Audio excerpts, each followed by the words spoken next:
Estamos retornando com o programa em pauta para o nosso terceiro e último bloco, conversando hoje sobre a exortação apostólica Evangelii Gaudium do Papa Francisco.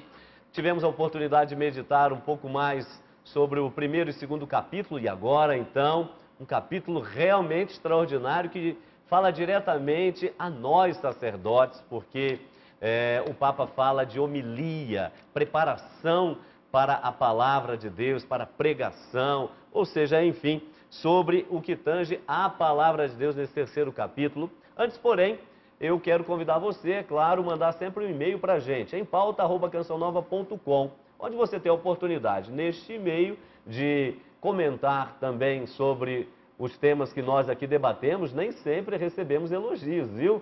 Também algumas pessoas que nos tecem algumas críticas e é muito bom, porque a oportunidade da crítica nos faz também pensar melhor, repensar talvez o que tenha sido dito, enfim. Então, não tenha receio de mandar um e-mail para a gente. Ora elogiando, ora criticando ou, especialmente também, sugerindo algum tema que você queira ver ser debatido aqui no nosso programa. Além disso, claro, você também pode nos acompanhar pelas redes sociais, né? Tá aí o meu Twitter,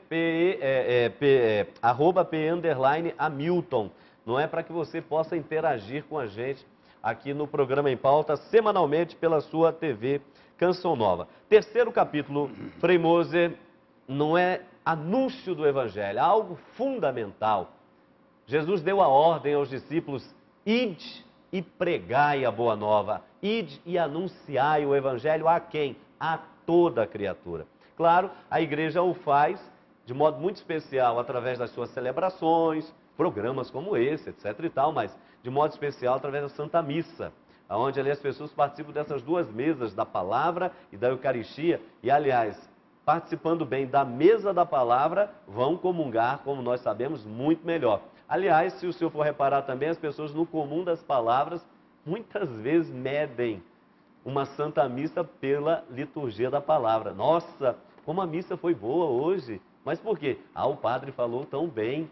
E aí se encaminham melhor para o todo, especialmente a Eucaristia. E o Papa trata desse tema sem receio nenhum, com muita liberdade, Frei Antônio Moser, ressaltando a importância da homilia, a necessidade de uma boa preparação para a pregação e que é necessário, sem dúvida nenhuma, aprofundar o querigma, não é, as verdades fundamentais da fé, para, de fato, a evangelização ela alcançar o seu objetivo. Então, por favor, desses subtítulos aí, realmente o que lhe parece importante? Nós, nesse momento, não temos condições de esgotar aqui o capítulo, mas de sublinhar ao telespectador realmente um ponto que lhe chame mais atenção. Em primeiro lugar, quem fala bem normalmente não fala muito. Homilias longas cansam. Os melhores oradores, e lá não é momento de oratória, mas é partilhar na fé, justamente, as grandes verdades da fé. Traduzindo, uma boa homilia, ela tem que ser preparada, ela tem que ser cronometrada e, sobretudo, tem que ser consistente. Infelizmente, muita gente simplesmente argumenta: não vou à missa porque o sermão do padre é intragável.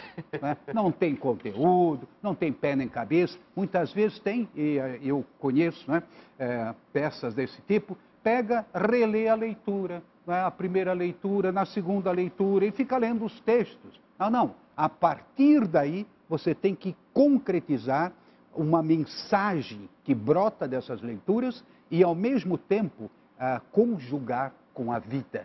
Porque senão fica algo de teórico, uma especulação. Na linha do livro do Padre Conde. Exatamente. Fé e vida, fé e prática. As duas. Agora, eu achei muito importante porque, de fato, nesse particular, há muito pecado por parte do clero.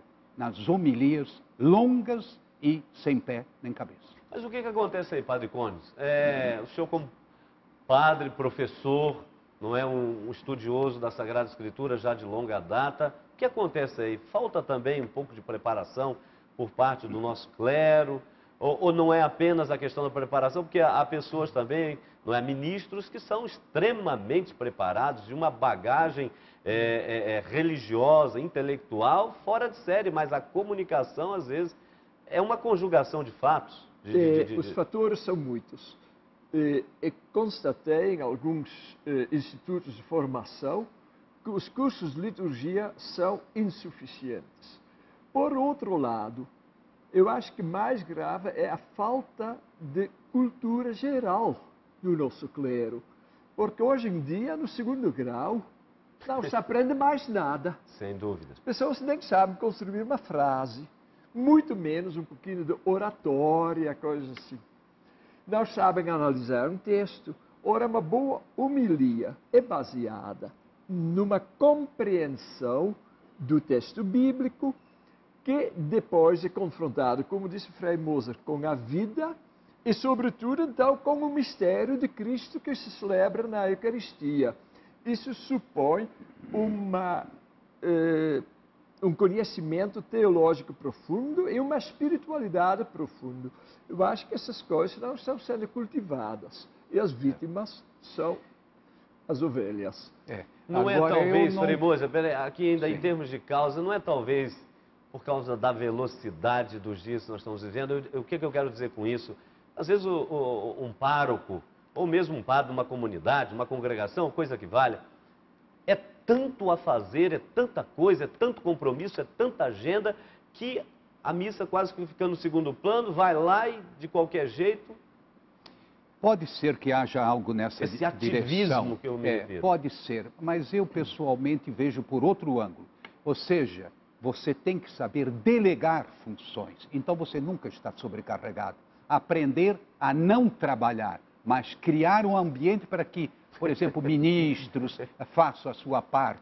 Se o padre quer concentrar tudo em si, ele não é um bom padre e, sobretudo, será um péssimo evangelizador. Então, ele tem que saber delegar. Outra coisa que me parece importante, não é que o padre Cônigo ressaltou, que a partir do segundo grau não se aprende mais nada. E a partir da universidade, será que se aprende? Menos ainda. Traduzindo, é todo um contexto onde se lê cada vez menos e, como diretor da editora Voz, a gente não tem o que reclamar, não é? Porque tem livros que a gente vende. Mas eu diria assim, quantas pessoas, e sobretudo religiosas, não se dão ao trabalho de ler com vagar livros de peso e, sobretudo, esses documentos básicos para que nós possamos cumprir a nossa missão de evangelizadores. Tá certo. Nós vamos correr aqui um pouquinho, porque realmente o tempo ele passa rápido. Padre Conde, por favor. O capítulo 4, né? O quarto capítulo, é a dimensão social, que isso está impresso na pessoa do Papa. Ele o faz desde sacerdote e não mudou o seu itinerário, e é óbvio que tinha que estar aqui na exortação. E ele fala justamente, chamando a atenção desta inclusão social dos pobres. Claro, o Papa não está inventando a roda, não está falando algo absolutamente inédito, está vindo na linha da doutrina social da Igreja, dos grandes papas que trataram deste tema, mas trazê-lo à tona nesse momento da história é muito importante, né, Padre Conde? O que chamaria o senhor a atenção aí, talvez que o Papa tenha trazido de novo, na mesma linha que a Igreja vinha trabalhando? É notável que nesta exortação ele retoma muitos textos do Papa Paulo VI sobre este assunto e também, naturalmente, o nome me escapa do Papa João Paulo, Novo Milênio Ineunte. Sim, João Paulo II. João Paulo II. Não, escapou o nome porque ele é santo e os santos escapam. Né? Certo. Tá. Sim, perfeito. Mas eu acho que tem também uma originalidade que vem da sua própria experiência pessoal, lá como arcebispo de Buenos Aires, antes como bispo de Córdoba, fato conhecido que ele ia participar das refeições nas casas do povo, assim, em vez de sempre ficar fechado dentro da sua casa episcopal, ele conhece o povo de perto. E me impressionou uma outra frase aqui: viver o evangelho da fraternidade e da justiça. Eu relaciono isso com o evangelho da alegria, ou a alegria do evangelho. O evangelho só pode ser alegre se ele é vivido na fraternidade e na justiça, porque se a gente fica com uma consciência pesada, aí não dá para dar um tom alegre ao Evangelho. Então, a justiça, ou seja, o cuidado de que cada um receba das riquezas da criação de Deus aquilo que lhe convém, que ele tem direito, é a base desta entonação social do Evangelho que o Papa, junto com os seus colegas, os bispos, e com toda a Igreja, propõe. Eu leio aqui esta frase: quem ousaria encerrar num templo e silenciar a mensagem de São Francisco de Assis e da Beata Teresa de Calcutá? Quer dizer, a preocupação social evidente do nosso Papa não é só uma preocupação ideológica. Claro, quando se faz um trabalho social bem ordenado, a gente deve ter um conjunto de ideias. Se ideologia significa isso, é excelente. Mas o que está por trás é uma profunda vivência espiritual e uma vivência da pobreza junto ao povo. E aí, a partir deste ponto, ele tem a coragem de colocar exigências a todos os cristãos, inclusive os mais ricos, sobre a propriedade, por exemplo. A solidariedade é uma reação espontânea de quem reconhece a função social da propriedade e o destino universal dos bens como realidades anteriores à propriedade privada. É uma palavra forte. No número 189. E aí outro. É preciso repetir que os mais favorecidos devem renunciar a alguns dos seus direitos para poderem colocar com mais liberalidade os seus bens a serviço dos outros. São palavras que valem a pena na sociedade que estamos vivendo. E teria muito mais. Sem dúvida nenhuma. Agora, o Frei Moza, 5º capítulo, e aqui nós estamos caminhando para uma rápida conclusão, porque, claro, né, paramos por aqui, mas o debate vai continuar. 5º capítulo é um pouco o espírito da exortação e do que nós estamos acompanhando em termos de pontificado do Papa Francisco, um ano já absolutamente ativo, renovador, que está mexendo com todos nós, colocando em crise, inclusive, alguns. E é onde o Papa trata dos evangelizadores com o Espírito, não é? Motivações para um renovado impulso missionário. Eu perguntaria para o senhor e também para o Frei, para o Padre Cônix. Os senhores acham que, de fato, o Papa, ele vai conseguir realmente, ou já está conseguindo, imprimir esse novo ritmo, não é? Na maneira de evangelizar da igreja e, detalhe, na igreja também? É uma pergunta difícil de ser respondida, porque quando a gente tem presente a figura do Papa João Paulo II, santo, né, que vai ser proclamado santo, muito bem, no começo, aquele ardor, aquela coisa, e, no entanto, não conseguiu essa transformação.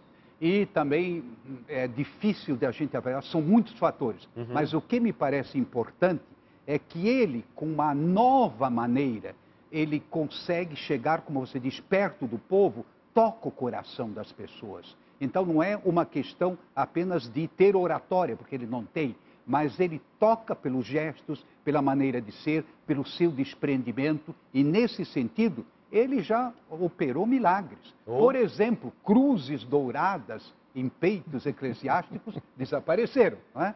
Desapareceram. Depois, certas mitras e coisas assim, muito suntuosas, casulas, assim, elas vão desaparecendo. Ou seja, o próprio clero começa a ter uma maneira mais simples de viver. Então, uma maneira mais franciscana de viver. E é essa que me parece a grande mensagem. Tá certo. Padre Cônix, por favor. Uma coisa, você falou anunciar dentro da igreja, evangelizar dentro da igreja.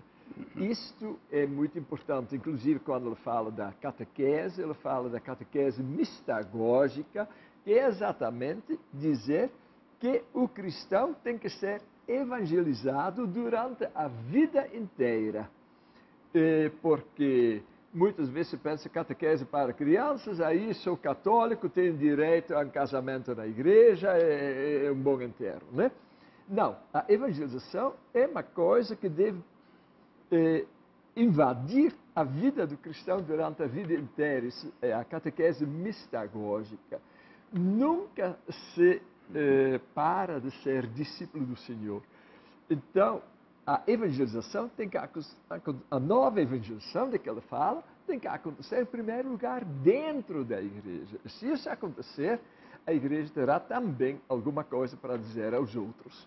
Tá certo. E com essas palavras nós estamos ficando por aqui, agradecendo, e claro, a sua presença, não é? Espero que o programa tenha feito muito bem a você que nos acompanhou, tenha provocado também, especialmente a reflexão, a consciência, que é uma das propostas do programa Em Pauta. Agradeço demais aqui Frei Antônio Moser, o Padre Cones, por ter estado conosco e meditado conosco essa riquíssima exortação, primeira do Papa Francisco, e esperamos que ele tenha aí muitos outros escritos. Aliás, já está vindo por aí, já, uma nova encíclica, né? Então o Papa realmente não para. Apenas um lembrete para você que nos acompanha, nesse final de semana, Kairós, Gente do Bem. Vamos estar juntos lá com o Dunga, fazendo essa meditação também maravilhosa, celebrando a missa no final do Kairós, Gente do Bem, neste final de semana, em Cachoeira Paulista, São Paulo. A você, grande abraço, um ótimo final de semana e nos vemos na próxima sexta, se Deus quiser.